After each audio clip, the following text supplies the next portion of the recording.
Questão 5 de aprendizagem, capítulo de circuitos elétricos, corrente elétrica, né?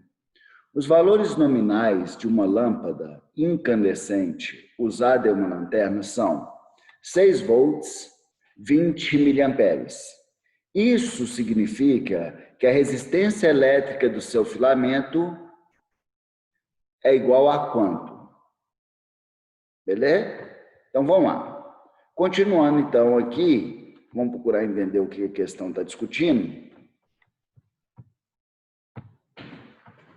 Toda questão de circuito elétrico,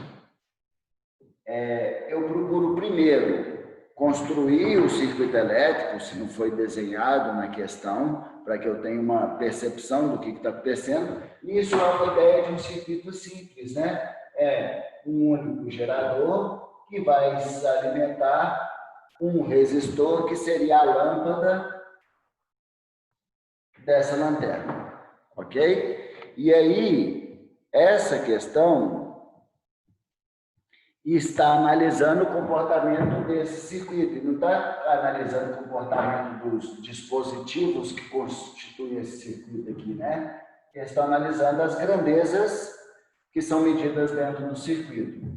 Então, nesse tipo de análise, é onde nós vamos correlacionar as grandezas. Vai ser nossa análise Vrick. Legal? Em que todas as informações vão girar em torno daquelas equações que eu já apresentei para vocês em aulas anteriores, em que a gente consegue correlacionar essas grandezas. Ok? Quais foram as informações que essa questão deu para a gente até o momento? Ela falou que o circuito tinha uma bateria, se eu não me engano, de 12 volts, voltando aqui, de 6 volts, olha lá. Então, a voltagem é de 6 volts e a corrente elétrica que passa é de 20 miliamperes. Então, legal. Com essas informações, a gente tem duas informações acerca da análise Vrick, nós conseguimos chegar a todas as outras, com exceção à energia, que sempre precisa dar o tempo de consumo, né, de transformação energética, para eu saber o consumo total de energia. Mas os demais aqui, as outras grandezas, a gente acaba obtendo se tiver duas dessas quaisquer grandezas apresentada nessa análise. Então, eu tenho um gerador que gera uma voltagem de 6 volts, 6 joules por coulomb, que essa voltagem vai estabelecer uma corrente elétrica, que o sentido convencional dessa corrente é do positivo para o negativo, não é isso? Que essa corrente elétrica é uma corrente elétrica contínua, porque o gerador que está gerando essa corrente é uma bateria, legal? E essa corrente tem um valor de 20 miliamperes, que é a mesma coisa que 20 vezes 10 a menos 3, porque mili é ordem de grandeza, 10 a menos 3, coulombs por segundo. Isso quer dizer que com essa diferença de potencial de 6 volts, foi estabelecida uma corrente de 20 milicoulombs por segundo, não é isso? E essa corrente é um resultado da força eletromotriz desencadeada pelo gerador e da resistência estabelecida por esse resistor, que é o que foi perguntado na questão. Beleza? Ok? Então, de onde eu vou tirar as informações? Ou vai ser da primeira lei de Ohm, você e, ok? Ou potência é igual voltagem vezes corrente, PVI. Legal? Quase tudo que a gente vai discutir aqui, nós vamos análise Vrick, nós vamos resolver com essas duas equações. Quando pedir de consumo de energia, ele vai falar de potência vezes tempo. Legal? Inclusive, a unidade de medida mais comum que nós temos hoje de consumo de energia elétrica, de mensuração de consumo de energia elétrica, é o watt-hora, ou quilowatt-hora, que é a unidade de medida muito utilizada pela CEMIG, né? pelas usinas, empresas responsáveis, né, pela distribuição elétrica no país. Legal. Então, vamos lá. Se eu tenho voltagem e corrente, eu vou conseguir achar o quê? A resistência. Legal? Se voltagem é igual resistência vezes corrente, a resistência vai ser voltagem sobre a corrente. Beleza? Qual foi a voltagem estabelecida? 6 volts. Qual foi a corrente elétrica? 2 vezes 10 a menos 3, porque eu trabalho sempre com coulombs por segundo. Ok? Então, aqui no miliamperes, eu tive que passar para amperes, ou coulombs por segundo, que é a mesma coisa. Legal? Ok? Então, nesse caso aqui, a resistência vai ser igual a 6 dividido por 2, 3, 10 a menos 3 no denominador passa para o numerador, multiplicando 10 a terceira. O quê? Ohm. Ok? Beleza? Então, voltando na questão, nós chegamos no que ela pediu, que foi a resistência. Na verdade, antes de voltar para lá, como é uma ideia nossa discutir e refletir sobre o comportamento dos circuitos elétricos, sempre vale a pena, velho, se você está estudando o circuito, preencher a tabela Flip inteira a nível de estudo, até para você começar a enxergar o comportamento. Ah, então entendi. A resistência aqui é igual a 3.000 ohms. E qual que vai ser a potência dessa lâmpada?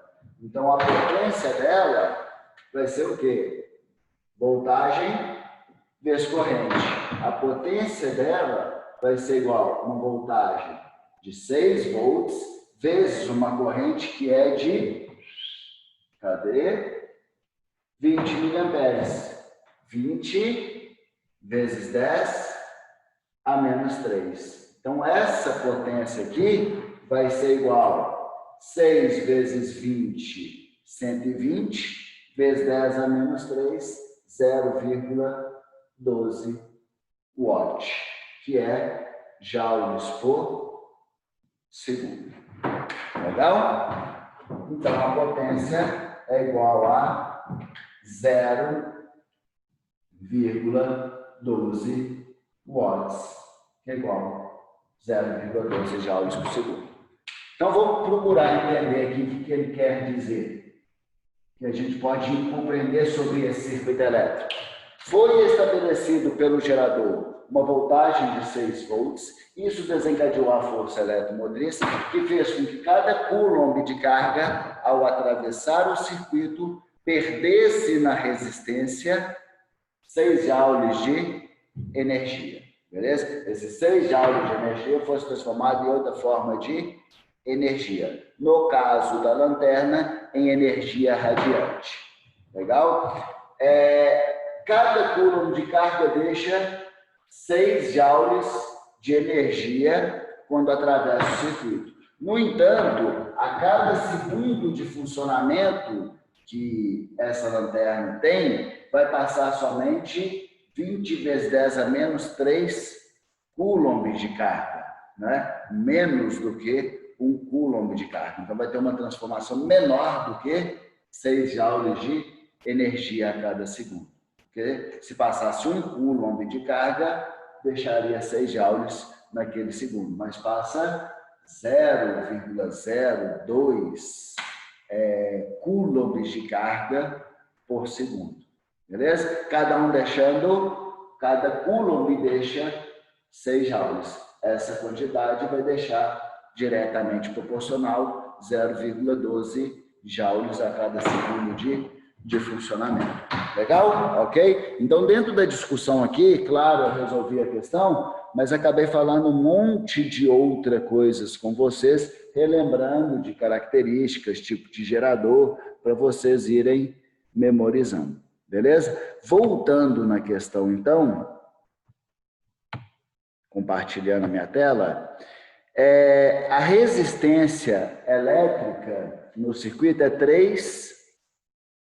Olha, ali está.